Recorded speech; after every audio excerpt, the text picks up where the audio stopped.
Before I start, I'll give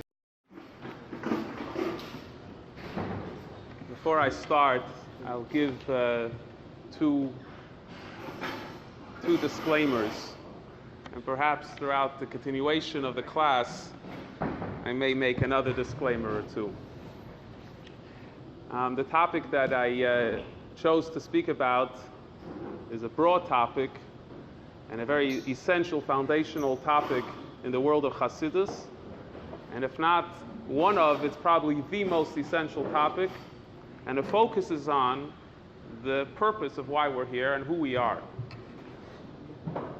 Most of what I'm going to say is found straight in from sources of Chassidus, going from the Alter Rebbe all the way down to the current Rebbe, and I would say I'm not going to quote all the sources, but you could take a look for yourself. I've actually written up a very, very rough draft of my possible discussion here, and it's sourced majorly. However, I'm not going to quote every source, and towards the end, I'll already say maybe that there's certain points that need to be more verified. So that's just one disclaimer. A second disclaimer, because this topic is very big, and time-wise, we probably do not have enough time to fully go through the entire topic.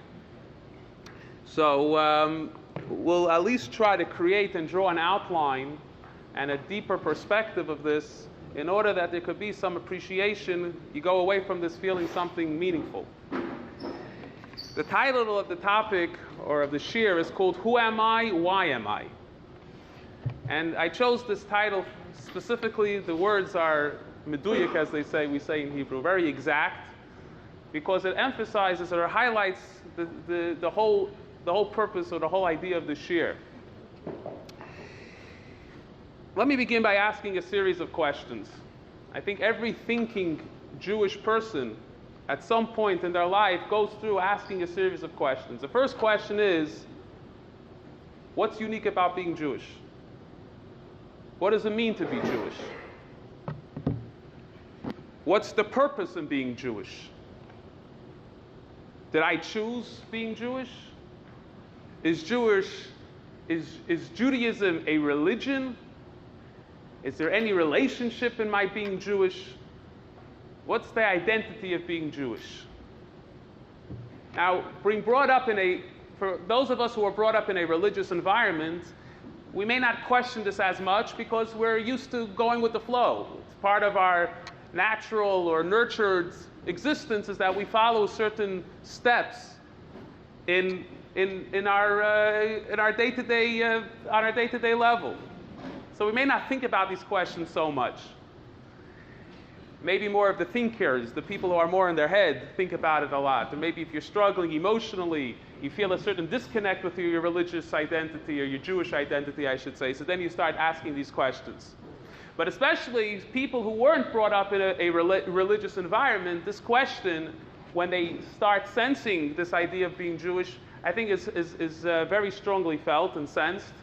And then the question is, so how do I relate to my Jewishness? Is it just a set of rituals? Is it just a form of behavior? Is it just a way of a culture, a societal thing? All the sociologists and psychologists will explain how this is, the way to keep us together, etc., etc.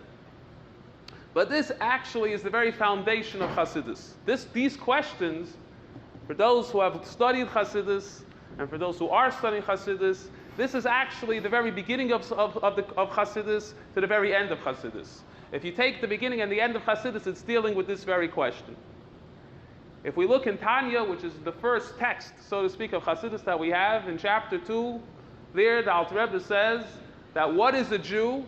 A Jew has a chelek elokam mal mamish, he has a part of God within him, and he comes from a place of Olu b'machshava, Yisrael, Olu b'machshava, that the level called Yisrael, we'll try to highlight what that means. The level called Yisrael was, so to speak, happened upon God in his level of machshava, whatever that means, we'll try to explain. And therefore we originate, we are sourced in the highest level of God. But that is a very open-ended statement, a very difficult statement to appreciate. And what does it really mean for us? What does that mean? That's who I am. If we go further in Tanya, you go to chapter 37, 36, 37, there, the Alter Rebbe gives us the purpose of why we're here. The why am I? And what does he say?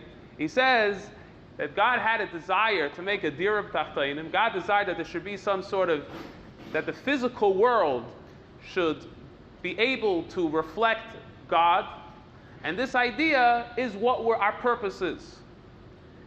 So again, those words are very open-ended, and there's a lot that the idea is saying, but how does that relate to me, and what is that actually, how do I bring that out?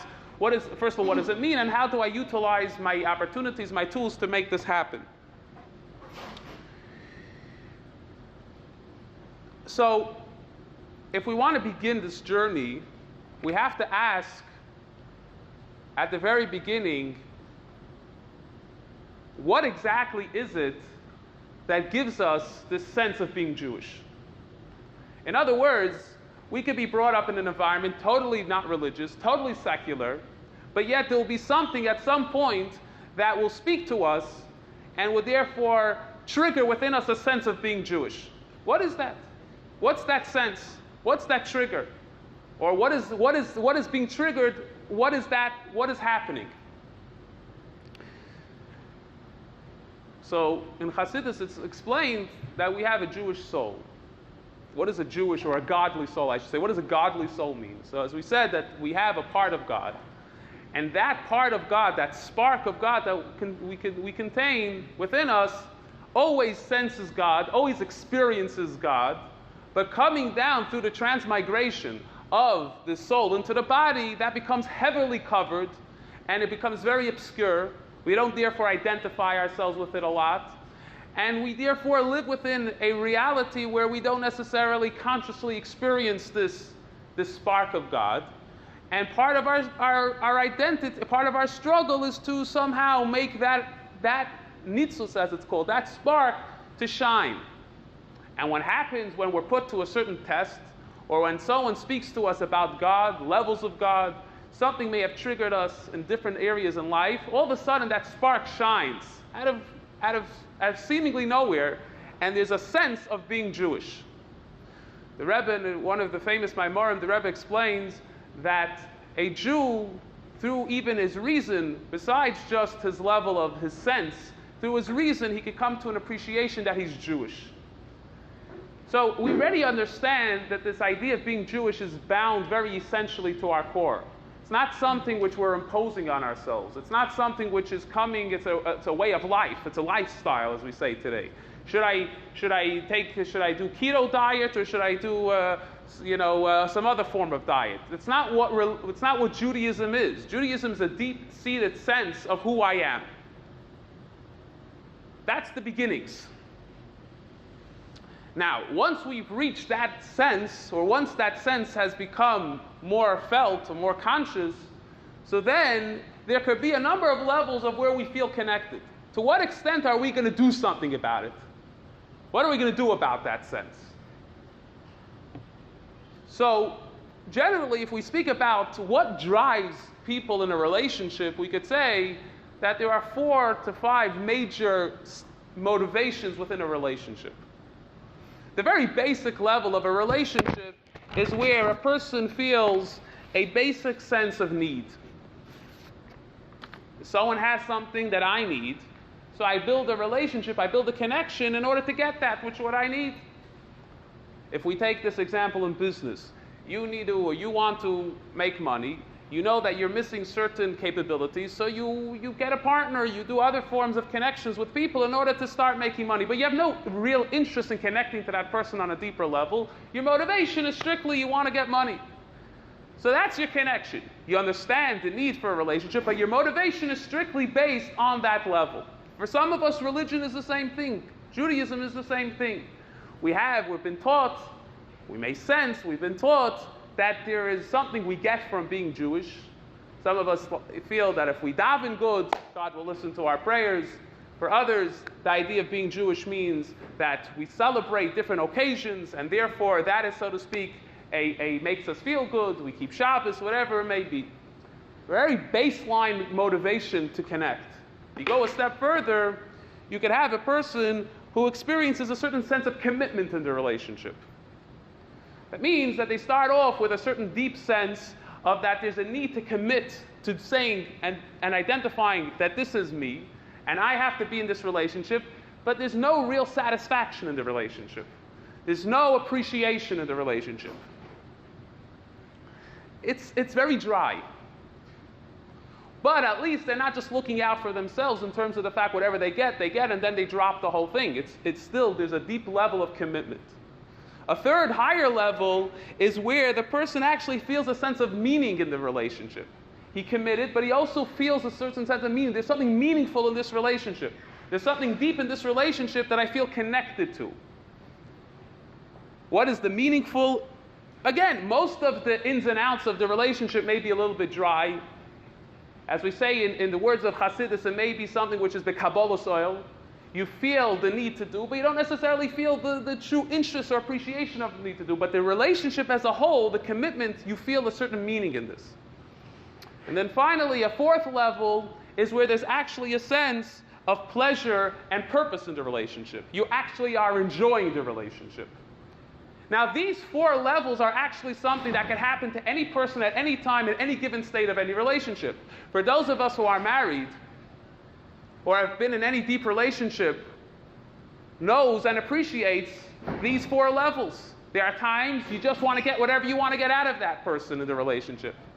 Not very politically correct, but there is a reality there. Deeper, you feel committed, but then you feel trapped. You're committed to this person, but then you don't necessarily feel so interested in doing those chores that you need to do to generate the relationship. Or you could feel that there's a meaning in being connected to this person, but you don't necessarily appreciate all the details. You don't feel a sense of satisfaction and purpose in it. But then you could have a state where you do feel that sense of meaning and satisfaction, a sense of pleasure.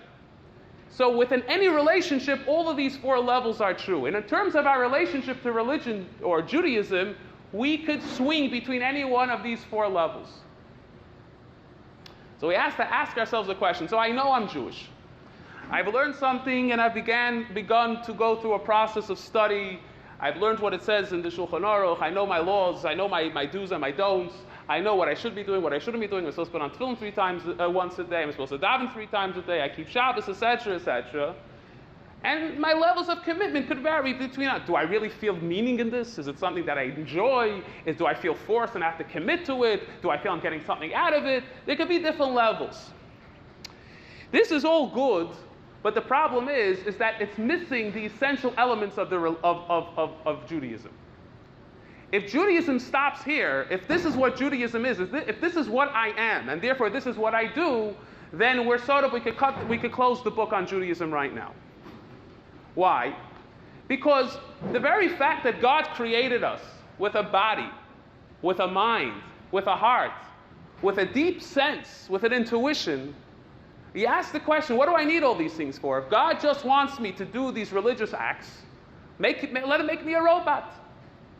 Where I don't have to think too much, I don't have to feel anything. I could just be a robot, and I could commit to the relationship on its fullest level. I don't care about pleasure because a robot doesn't feel any sense of pleasure. It's nothing to do with any of those things. So there's something that tells us that there must be something more than just the doing. There must be something more of my Jewishness. Take it a step further. The very fact that there's something deep within every single person, even the greatest intellectual, that feels the need to be connected in a relationship. And I say even the greatest intellectual because there are those that actually feel they don't need to have a relationship with anybody. But even such a person on the deepest level does feel in a sense to have a relationship. So we know there's a concept, from what I experience in my own physical existence and my own physical consciousness actually correlates and is a symbol representing what actually goes on above. And therefore, in the godly levels, the need to connect is a very strong need. Chassidus tells us that being Jewish is not just a matter of do's and don'ts. Being Jewish is not just about making sure that you keep your end of the bargain over here. Rather, being Jewish actually is generating a relationship with God himself. Now, this is a radical idea that was fought by many great people at the beginning of when the Baal Shem Tov came around, and Hasidus Chabad especially, this whole notion of generating a relationship with Eibusher, with Hashem, sounds very, very hard. But that is the essence of what we're here for and how we identify ourselves, as we'll explain hopefully. So when we're focusing on trying to understand, what am I doing in this world? Who am I? You have people that struggle with identity. When you start generating a relationship, identity kicks in, meaning kicks in, and purpose kicks in. Without a relationship to a thing, to an object, to a person, to an idea, when there's no relationship, there's no identity, and there's no purpose, and there's no meaning. Hasidus takes this idea and says that our purpose and meaning is through the relationship with God. The question just is, what does it mean to create a relationship with God? And how does creating a relationship with Hashem actually fulfill any purpose? Why is that meaningful? Why is that in purpose? God could have just made us robots, as we asked before. How does that fulfill a certain purpose? So let us try to examine, and I hope I'm not being too philosophical over here. Let's just try to examine for a few minutes the basic structure of the human psyche, the soul, the neshama, and understand its components. And from there, we'll be able to appreciate, again, based on this idea of the Bisori Echsalaka, one of the foundations of Hasidus is Das, is concentration, meditation, but deeper yet, connection. The way we connect to God is through connecting to ourselves. The way we understand ourselves is how we connect to God. So when we understand ourselves on a deeper level, that gives us the perspective, enabling us to therefore connect to God. So if we look at the human psyche, as we said before, starting off from the most external elements, what do we have? We have our ability to act, we have our ability to speak, we have our ability to think. Those three, in terms of Hasidus, Chachshava, Deeper, Amaisa, those three are our conscious state of existence. With those three, we have the ability to communicate to others and be in communication with ourselves. Without consciousness, we have no communication with ourselves. Going a step deeper, we have our world of emotions. Our world of emotions is where we feel the need to connect. That's where the connection begins. If you don't have an emotional attachment to anything, you don't connect to that thing. When people go out and they date, so the question is, do they feel connected? Is there some pull? Well, that depends if there's emotions. If you have a person who's cold like a rock, he probably won't have any relationship. Going even deeper, the person is living within him. That's all experiences outside of him, so to speak, where he's relating to something outside of him. Going even deeper, he starts relating to his inner world, which is his world of logic, his world of creativity, his world of abstraction, his world of analytics. That world is a world of where it's totally based on himself. He doesn't need anybody. He can think about whatever he wants, can come up with any great ideas whatever he wants. It's a very deep sense of self. Those are very, very easily identified elements within ourselves. We're very conscious of them through our thoughts. But we get into a deeper sense of ourselves, we jump into a world which is a little bit more subconscious. This is the world of our intuition. The world of our intuition has within it, its intuition is like, so to speak, this channel that allows us to tap up into our deep consciousness, which has within it our levels of belief, our levels of will, our levels of pleasure. Now, these things are not something that we're conscious of. They just happen by us. We sense pleasure, we have a will. Intuition is not something that you could place, you could not pinpoint it. Logic, you could reason within yourself and therefore identify a sense of logic. But not when it comes to these levels. However, with all of this said, all of these things still represent elements of the way the person is using certain tools to express himself. He has a desire, he has a pleasure, and he has a will, and he therefore needs to make it happen, so he has to use certain tools and mechanisms in order to get that to happen. But at the very core of the person, none of this is actually meaningful. None of this actually has any value. Because at the core of the person, these powers or these forms of expression are just that, they're expressions. Being just expressions means it's not the thing itself. There's the state of itself. The state of itself is far beyond and far removed from any of these levels. That's the basic understanding of the human psyche. Now, in terms of Hasidus, and this term is not actually just brought by Hasidus, this idea is brought already, it actually initiates with Aristotle. It's the idea between Atzmus versus Giluyim. This is a term in Hasidus is used, Atzmus versus Giluyim. What does Atzmus mean? What does Giluyim mean? So loosely translated for now, Atzmus means the thing itself. You want to know what a table is, so you say there's a table. I'm not going to get into Greek philosophy now, but a table represents, there's a thing itself of the table, and then it has what Aristotle called its accidents, its shape, its form, etc. In Hasidus doesn't use that idea. Hasidus uses the idea called Giluyim. There's the person himself, and then there's the way he expresses himself. What's the fundamental difference between the expression of the person and the person himself? So let's just give a few basic definitions here in order to move on. So Giluyim literally means revelation. Giluy means to reveal. Expression means to reveal. But deeper yet, Giluyim also is a form of defining. It's a definition. It's a comprehension. When you have, let's say, an abstract realm of pure intellect or pure creativity, you don't have anything. There's nothing defined. Sometimes you have a person that went through a whole day learning. You ask him at the end of the day, what did you learn? Nothing is defined in his mind, and therefore nothing is comprehended. There's nothing that he could flesh out to say, this is what I learned. Because all his information that he learned, all that information is like flowing around in his mind. Giluyim is that state of where there's something defined already. Something defined and something therefore comprehensible, and therefore something that could be communicated and transmitted. In terms of the interconnection between us human beings, without Giluyim, there is no connection to another person. Because there's nothing definable. Imagine looking at a person that the person is completely, the only thing you see is a body. There's no emotions, there's no intellect, there's no will, there's no desire, there's nothing. So what do you have? You have the thing itself. What does that mean? That doesn't mean anything. Furthermore, Giluyim is that state of where a person becomes excited. There's a drive, there's a motivation. You sense yourself. In the world of Giluyim, you sense yourself. There's a deeper sense of who you are. And you feel, let's say a person knows that they're a great musician, or they play music, so they identify with being a musician. That identity takes them on a trip where they get excited. But that's an expression of themselves. In Giluyim, there could be excitement. In Giluyim, there could be this element of being driven by something and a deeper sense of self. Nothing to do with anybody else, just between you and yourself.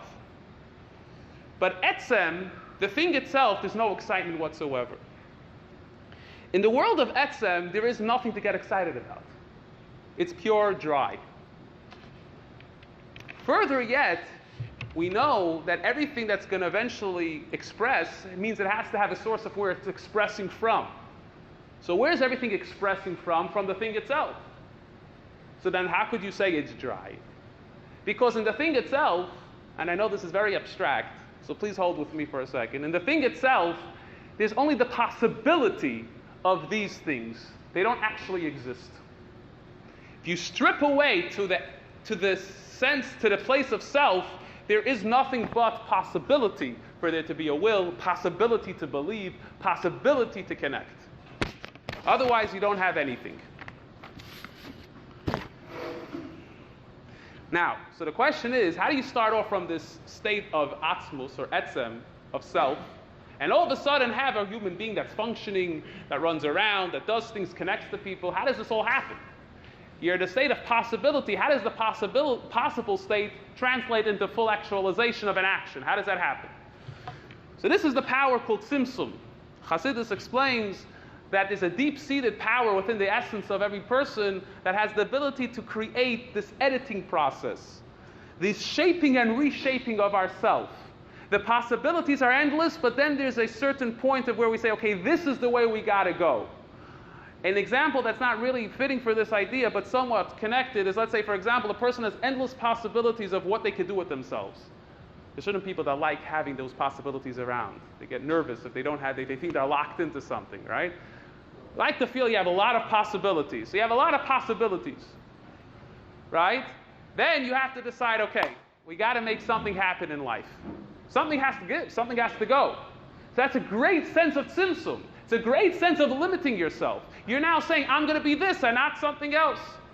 For some people, to get married takes a lot of this tzimtzum process. To come to the conclusion and say, I'm going to choose this person and therefore give up every other possibility, not of a person, but even of a way of a life, because now I have to commit to this person and the way they want, etc., is very difficult. But this idea, this power of tzimtzum, starts from the very essence of our being, of our selfness, so to speak. And this power of tzimtzum creates this bridge between the world of possibility into a world of potential, and from the world of potential it translates all the way down into actually creating the soul powers, the expression of the soul, the way the soul communicates to me and you, the way we could communicate as I'm talking to you now. So there's something deep, so conscious and up deep in my deep state of consciousness that's triggering not only what words I'm using now, but the very want to communicate, and deeper yet, not just the want to communicate, that there should be a want to communicate. Take that and see how that fits. Again, a little bit abstract here, but that's the ideas that's explained in Chassidus. Very, very essential level creates the power of tzimtzum. The question is, so now what we're saying is that the person has giluyim and atzmus. You want to know, you want to understand, what does this have to do with anything? How does the power of giluyim and atzmus, how does that play a role within our world? And as we said before, that if we're saying there's a purpose to create a relationship, and we said there's the levels of giluyim and atzmus in the relationship, what does that mean practically? How does that work out? And then we'll understand and appreciate how that works with terms of our connection to God. So again, by using an example of human relations, let us provide 4 levels of relationship. Now before, we spoke about 4 motivations in a relationship. Now we're going to discuss 4 levels of an actual relationship, where you actually feel like you're connecting to someone. Not why you're in the relationship, but actually you're identifying with something on a personal level.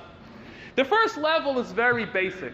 I'll call it a behavioral form of relationship. What's an example of behavioral?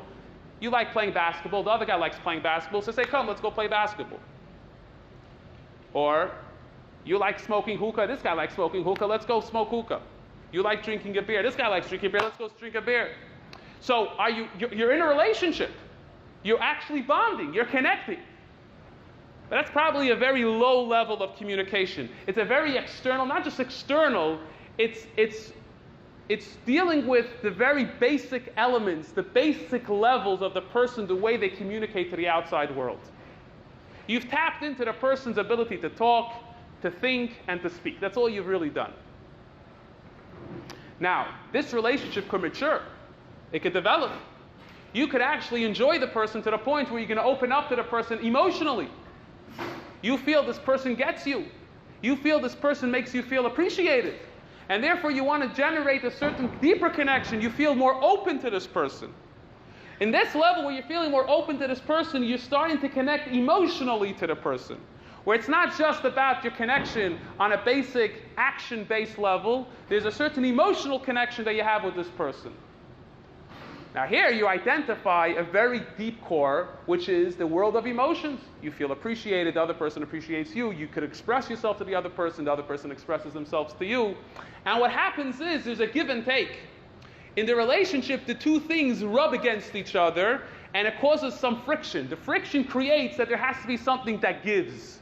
As in the laws of physics, right? There's going to be friction, sparks are going to come out. There has to be something that gives. In terms of a relationship, when there's friction, when two things are rubbing together, not negatively, but when two things are rubbing together, they actually force each other to express something deeper within themselves. Then you can even go a step deeper. You actually begin to appreciate their person on a level where, as we said before, where the person is really in connection only for themselves, their world of intellect, their analytical abilities. You appreciate their creativity. Now, what do you care about that creativity? I can understand if I appreciate the person's emotions. That makes sense. Why? Because they understand me. I can talk to them. They appreciate me. They make me feel good. But what do I care about the guy's creativity? What do I care about his analytical thinking? But you become so connected to that person because you have that world of analysis. You have that world of creativity. You connect on that deeper level. Here, the relationship has jumped to a much more deeper connection because you're dealing with the people, the person, as where they are more in relation to themselves. But then you could go even further in the relationship. And this I call the intuitive level of the relationship, where you feel like you're in sync with the person. Today with electronics, you have the idea of, syncing the electronics, right? You actually feel connected to the person on a level of where you actually almost like you could finish each other's sentences. You're so in tune with the person, it's no more that you understand the person and appreciate the person and the person appreciates you. You actually begin to feel this level, this realm of intuition of how you feel you match the person, you sense the person. You don't feel the person, you don't understand the person, you sense the person. Now, a lot of times in a relationship, talking about, let's say, people who want to get married, so two people, a boy and a girl, go out, you have this process that takes place. It starts off very basic. They go to somewhere, they have a good time together, they felt like they could communicate on this basic level. Then, they spend more time to each other, they see if they can open up emotionally. This person appreciates me, they respect me, yada yada. Then they can even go deeper. Finally, when they reach this point of intuitive relationship, let's call it, when they reach that level, they feel so in sync with each other. They really feel like they're in sync with each other. Now the question is, are you going to marry someone because of that? Now, I'm not asking it as a logical question. When a person goes to that point, is that itself a reason to get married to the person? I'm not asking you to answer the question. Think about the question. But one thing is for sure, it's very possible for you to go away from that person and feel totally fine not being connected to that person. That means when you're with that person, you're involved with that person, you feel great. You feel more than understood. You sense the person senses you. The question is, when you go back home to yourself, you're finished your date, you're finished communicating with the person, how do you feel then? Could you keep on living without the person or not? This is the major divide.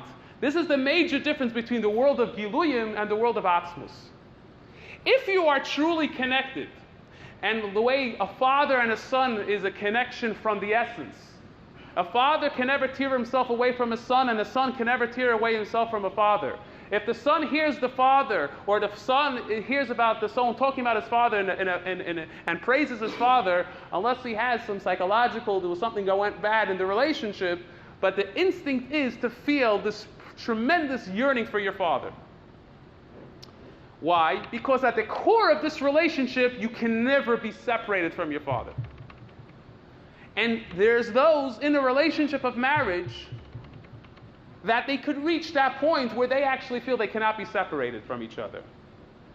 I'm not talking about, after you dated the person 10 times or 20 times, you're like, oh, I need to see you. You actually come to a point where you feel that your life obviously you could spend a day or you could go away for a weekend and things like that, but the essence of your being is totally, when you're fully with this other person, you feel a sense of completeness, a sense of peace when you're with this person. Now, all of this that we explained is, if you actually feel this level of etzem, this connection on an etzem level, it's possible for you to make that jump.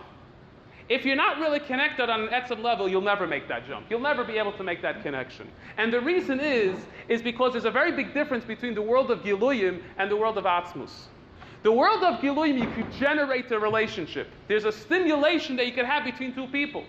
Each person could be stimulated. As we said before, Giluyim is that world of where there's excitement, there's interest, there's motivation. So you can talk about yourself, you can express yourself. In the world of expression, the other person feels you're connecting. There's an excitement. In the world of Etzem, you can't have a relation, you can't generate a relationship. Either you're there or you're not there. There's nothing you could do that actually can make you feel connected in the relationship. Either you have this Etzem connection or you don't have this Etzem connection. Now, how do you generate this level of, if you do have this Etzem connection, to reach that level of the Etzem connection? For that, you need to do certain activities. As we said before, if a guy is going to date a girl, the way he's going to make sure that the date actually happens is by doing something. For some of them, it's playing bowling. For others, it's a deep, meaningful conversation. But there has to be an activity. Because without the activity, there's no experience. And with no experience, you don't connect deeper to anybody. So what you're really trying to get to is an experience with the other person. But that experience has to come, or only comes, through a process of doing certain activities. Now, with this understanding, we also appreciate that when the person is within the realm of the etzem connection, there's not constant excitement. In a relationship, it's possible. You see this very much between a father and a son. You see them excited about each other. I've never seen a father so obsessed. Maybe when they're a little baby.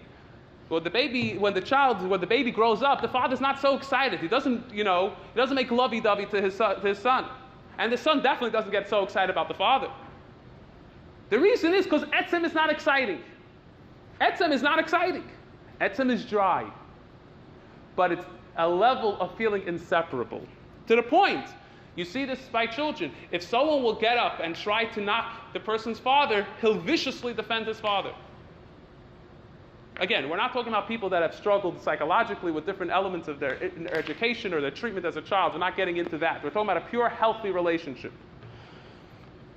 There's a sense of completeness. This then would be the reaching the ultimate level in a relationship where you've expressed, you do certain activities, you bring out the ultimate level of your relationship.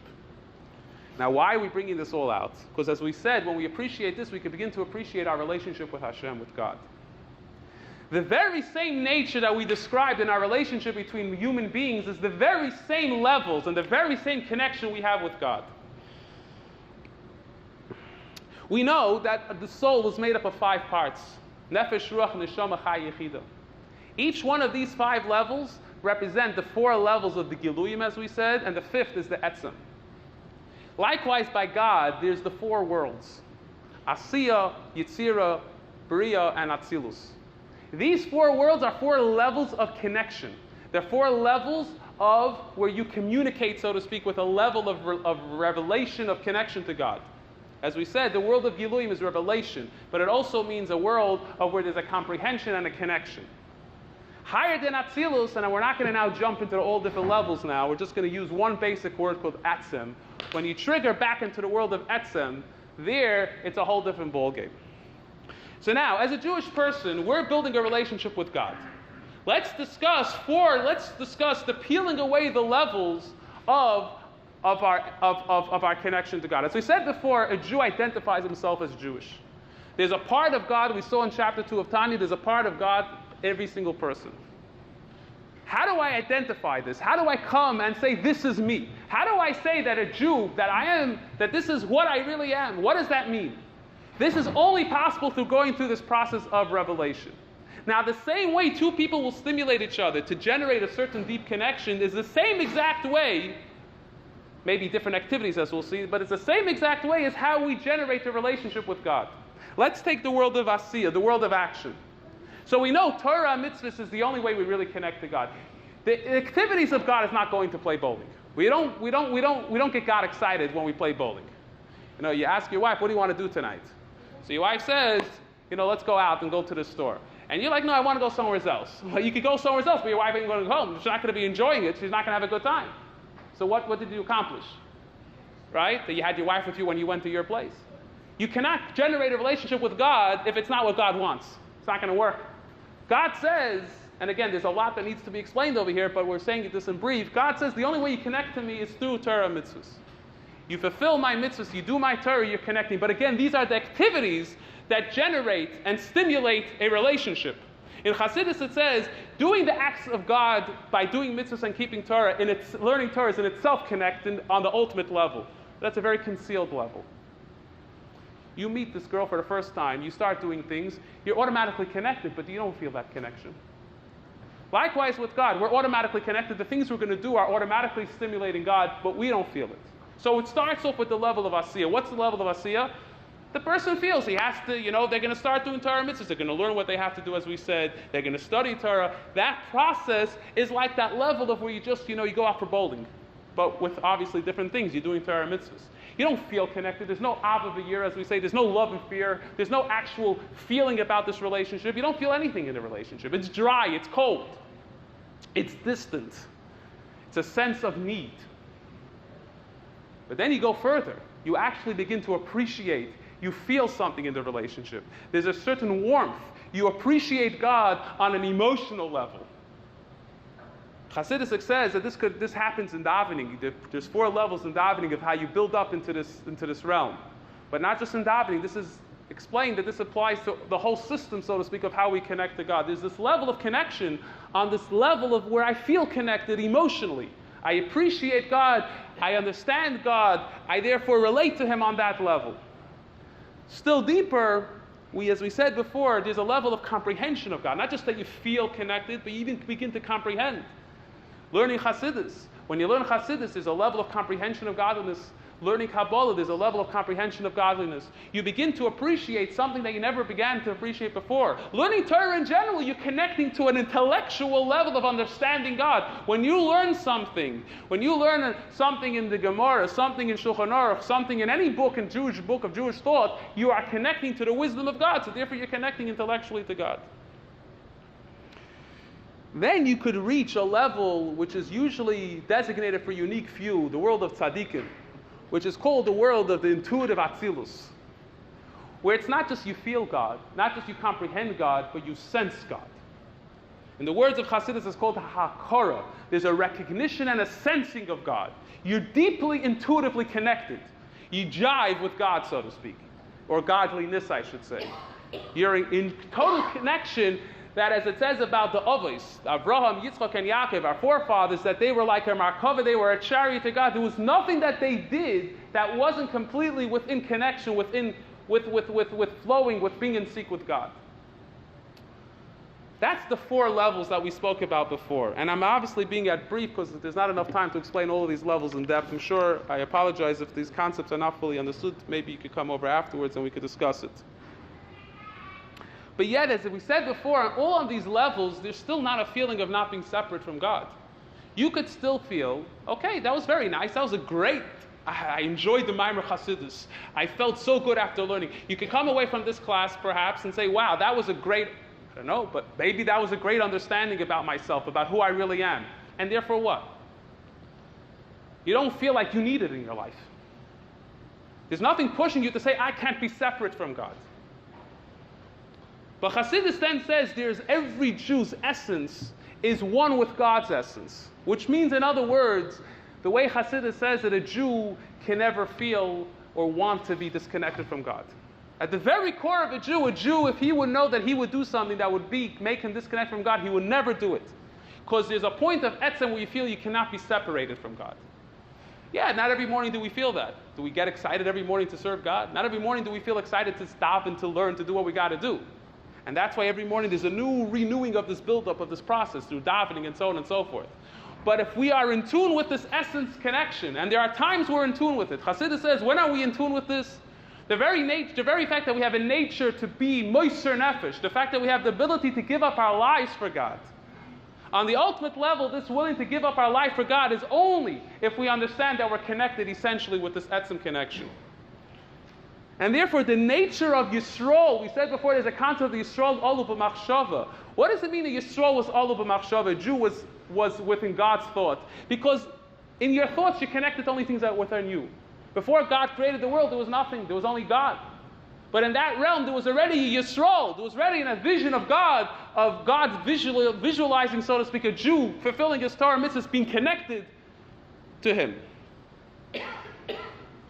And therefore, a Jew has something very unique, unlike any other person in the world, and that is that he has this etzem connection with God. And because of that etzem connection, when he allows himself to strip away the layers, by working from the 4 levels, as we said before, you actually get in tune with that etzem. You actually start experiencing your etzem connection to God. Not just when you have to give up your life. Not just when someone challenges you. When you learn something about God, all of a sudden you feel stimulated, as we said before. When someone asks you on the street, there's countless stories of people that were questioned on the street, and are you Jewish? Or, let's say someone challenged your Jewishness. There's a fight within you to say, I have to identify myself being Jewish. That is that etzem connection that a Jew cannot go away with. So then what is then the purpose based on all this that we're saying? What we're saying is is that when we build and stimulate this relationship, what is happening? What's happening is we're at this very same time identifying ourselves. That is bringing out the purpose. Why? Because when we're reaching these levels, we're stimulating a level of godliness we're stimulating the very same level by God, so to speak, where He's now bringing out this level for us to experience consciously. For us to experience this consciously. So therefore what? So what does that accomplish? How does that help us? So here Chassidus explains to us the depth of what we said in chapter 35 or 36 of Tanya, the idea of dir v'tachteinu. God's ultimate purpose and why He created the world. Everybody asks, why did God create the world? You know, Chassidus says we have absolutely no clue. It's impossible to know why God created the world. The word is nisave, God had a desire. And the famous words of the Alter Rebbe is, on the world of desire, you can't ask why. There is no why, there is no explanation to why. You can't understand why. However, we do know, at the end of the day, we understand whatever the why was, this is what He wants from us. So what is what He wants? He wants the dir v'tachteinu. What does the word dir v'tachteinu mean? Simple pshat, or a simple explanation of dir v'tachteinu means, God literally wants Himself to be revealed and exposed throughout the whole world. Let's explain. When I'm living in my house, I want to be able to do whatever I want. I don't want someone else to tell me what I should do or I shouldn't do. I want to be able to be connected to whatever I want to be or not connected. I don't want anything to come in my way and make me feel uncomfortable. So God, so to speak, wants to be able to feel that even in the lowest levels of what He created, this physical world, there should be nothing that opposes Him. He should feel as comfortable here. He should be as revealed here as He is on the highest levels to the angels and to the highest levels of souls. Now, this is a very, very broad topic which we're not going to talk about now. There's sources of Chassidus that talks about it. But what's the point? The point is the only person or peoples that could accomplish this is the Jew. Because only the Jew could actually strip down and peel away the layers, the covers of the world, of the reality, the existence, the way we see it, and strip to the essence of what it is, which is the essence of ourselves, which is the very same essence of God. And over there, God is just expressing. God is just exposed. There's just a revelation of God.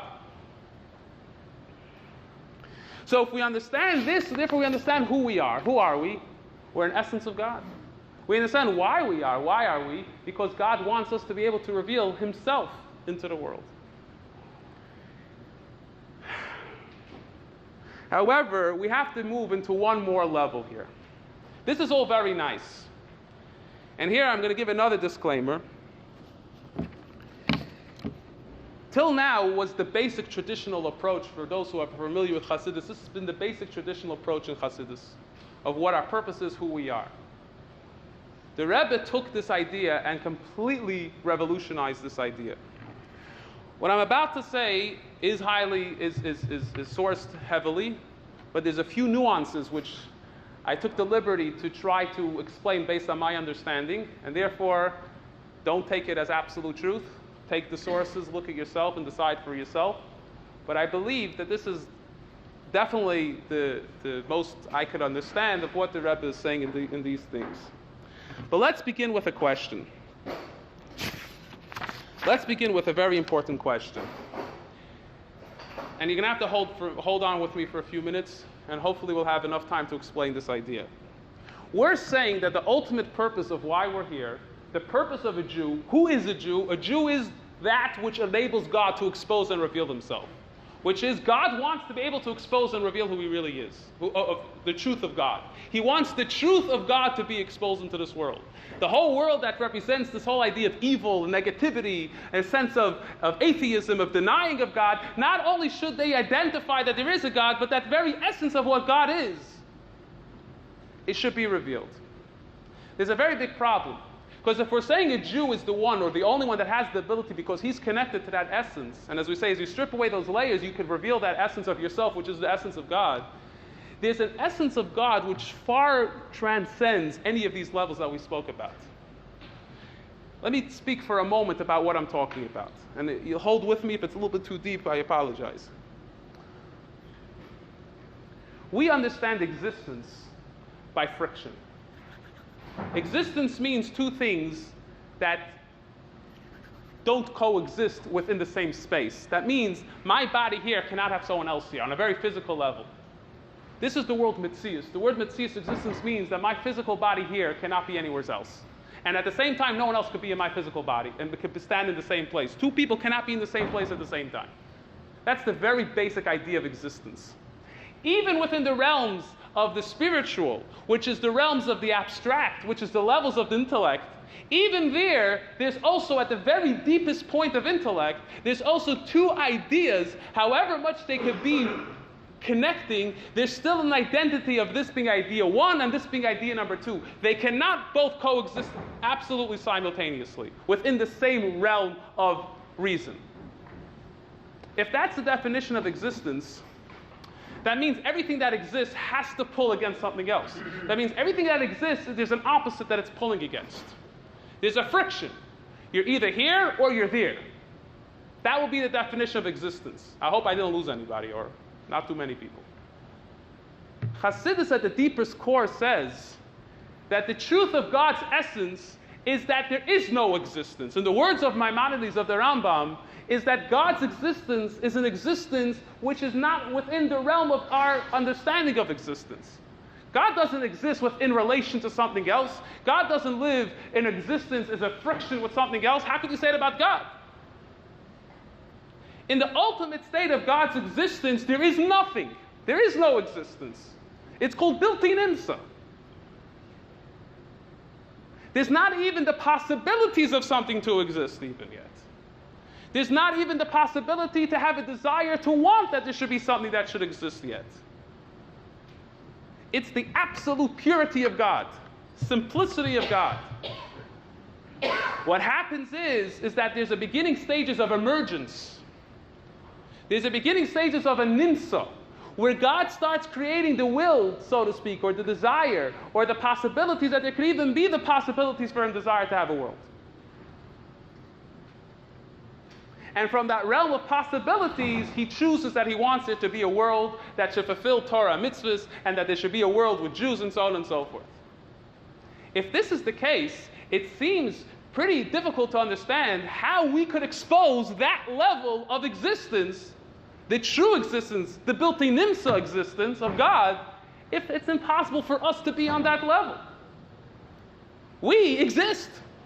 Even in our deepest core of our soul, there's a level of existence. It takes up space on some level. So how can we explain Dir B'Tachtainim is that God desired that his very essence, the ultimate truth of him, should be exposed through the Jew when there's no one who's there on that level? So to explain this, and I guess I may have to do this a little bit brief, I want to begin with a very famous statement that the Tzemach Tzedek, the third Chabad Rebbe, explained to us, told us, in the name of his grandfather, the Alter Rebbe.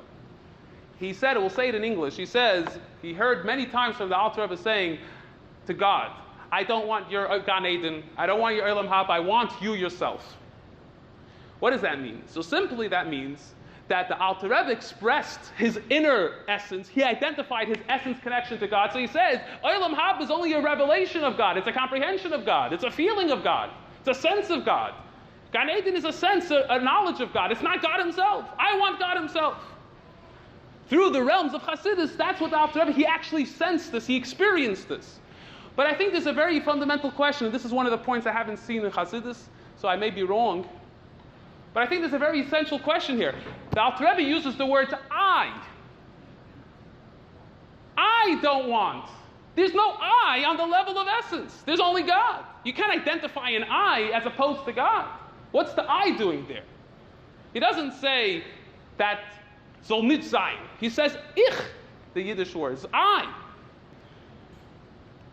So to understand this again briefly at least, one of the fundamental points of this Dir Tachtainim concept is the idea of the Yesh HaNivra becomes the Yesh HaAmiti, which in other words means that the very I of the created Jew is really the I of the essence of God.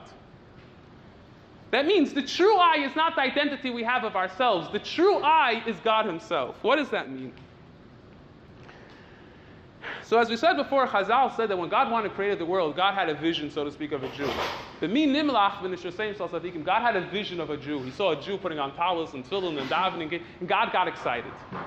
Now, what that tells us is that there was something that stimulated God, so to speak, to create the world, that there was something that already existed by him before he even had the possibility, so to speak, of making a world. In other words, and again, this is deep and very, very, very fine, but I wouldn't have a motivation for something that totally doesn't exist. If there's nothing there that I could exist, I can't have a motivation for it. I can't have a motivation. The Rambam explains, and in his times, you don't have a desire, you don't dream about a flying ship, because it's not possible. You can't have a desire for something that doesn't exist. The fact that God saw Yisrael and therefore wanted to create the world must be there's a level of Yisrael, a level that is very far before this idea of creation or even the want to create. If this is true, the only level we could say that a Jew resides on that level is that level of Bilti Nimsa. The Jew, Yisrael, on the ultimate level, actually, not as a Yisrael yet, God forbid, but the true identity of a Jew is where he resides within the same essence of God in the state of Bilti Nimsa, in a state where there is nothing else. There's no existence at all. This is not my words, this is what I believe the Lubavitcher Rebbe's words are. This level of Bilti Nimsa, the only way it comes out is by no movement. There's nothing that happens there. Because again, if we're explaining idea of existence where there's friction, so even if I want to express my Mesiras Nefesh to God, where I want to show my ultimate connection to God, where I give up my life for God, that means there's a friction. There's something I needed to go to. If I daven and I do mitzvah, if I say the words Boy Da'ani, that means there's something that's sort of a little bit outside of me that I have to connect to. There's a friction between the state I am now to another state I want to be. That's not essence on the level of Bilti Nimsa. The level of essence of Bilti Nimsa says there's no movement whatsoever. There's nothing that happens there. Because there's nothing to move out to. There's nothing to connect to. You're there already. This expression, the Rebbe says, is the idea of a child waking up, the very beginning of a child's big day. He doesn't experience anything of self. He's just pure existence on the level of where there's nothing, there's no movement, there's no motion. It's the simplicity of the child waking up. Now, there's a little bit more here about how this actually translates in that when God desired to create the world, it wasn't that God desired, we said God desired to have a dir v'tachteinu. God wanted that his very essence should be exposed in the world. If we understand that a Jew resides in this level of Bilti Nimsa, what actually that means is that that same desire that we're saying God has is our desire. On our very core, this is our desire. Dir v'tachteinu, which is the realm of Mashiach, it's not we're fulfilling God's desire. On the very core, this is our desire. We chose to do Torah mitzvahs. We chose to make this world the revelation of God because that's us. That's our essence. When a Jew screams out and says, I want Mashiach now, he's not just saying it because he understands and appreciates the depth of what it means, the revelation of godliness. No, he wants his very essence to be expressed. He wants his very essence to be exposed. Till the world of Mashiach, there is no essence being exposed. The very depth of who I am, the very essence of my identity is not revealed yet. The only way it's revealed is that state of dir v'tachteinu. The Rebbe says, where do we see this very strongly? We find it now. He says, it used to be in the past, a Jew identified his deep connection to God through the power of self-sacrifice, of Mesiras Nefesh. The Jews in Russia had to go beyond, had to literally sacrifice their existence, their soul, in order to keep Torah mitzvahs alive. He says, today in the world there's no necessity for that. We can do Torah mitzvahs, it's the greatest time for us to be Jews. Yet there's still that begging and that deep sense that we're not complete. We're still not complete with all the great ability to reveal, all the great ability to fulfill all the Torah mitzvahs in the world. And it's not just because we don't have the Beis HaMikdash. It's not just that we're missing some of the mitzvahs. It's because the very deep of who we are is not expressed, is not exposed. And that level of being exposed is not a level of exposure the way, there's a part of us that's going to feel something deeper. It's an experience of the true Yesh HaNivra and Yesh HaAmiti. And this is what the Alter Rebbe was saying. I don't want. Because what's the I there? The I there is that level of etzem, that level of the connection of wanting that there should be finally that ultimate revelation of my very essence, which is God. Which is God's very essence. Not where there's existence, not existence of physicality, not existence of spirituality. The trick is when Mashiach comes is that even in the physical, even in the spiritual, he's going to be able to have this connection of both together. So with all this we could appreciate, who are we? We ask the question, who am I? And why am I? The answer is, why am I is because of who I am. As a Yisrael, as a Jew, we're not just given a power. It's not something God imbued within us, a certain deep connection to Him. That we have a soul in our bodies. That we have a Jewish soul that makes us feel guilty if we don't do Torah mitzvahs. It's not just that God, because of the fact that He wanted the world to express His very essence, He therefore made Jewish people have some connection to Him to reveal it. No, the very essence of who am I is that I am the essence on the deepest level of God, that is Yisrael. And why am I? Because I want to express and experience the who am I. Why am I? Why do I exist? Why do I have this? Why did God take this form and turn it into a creation to make that there should be Yisrael that translates into the level of Yaakov, for those who understand, and from there become into a physical world? Why? So therefore that I can have the who am I, that is who, the true I, the true who I am. So just to finish off, what is the idea of bringing Mashiach? What's this idea that we're focused on? The Rebbe, his whole campaign, from the first mimer, from the very beginning of the Rebbe's Nesius, from the Rebbe's leadership, the Rebbe focused on one thing, bringing Mashiach now. So it sounds very great. It sounds messianic. It sounds radical.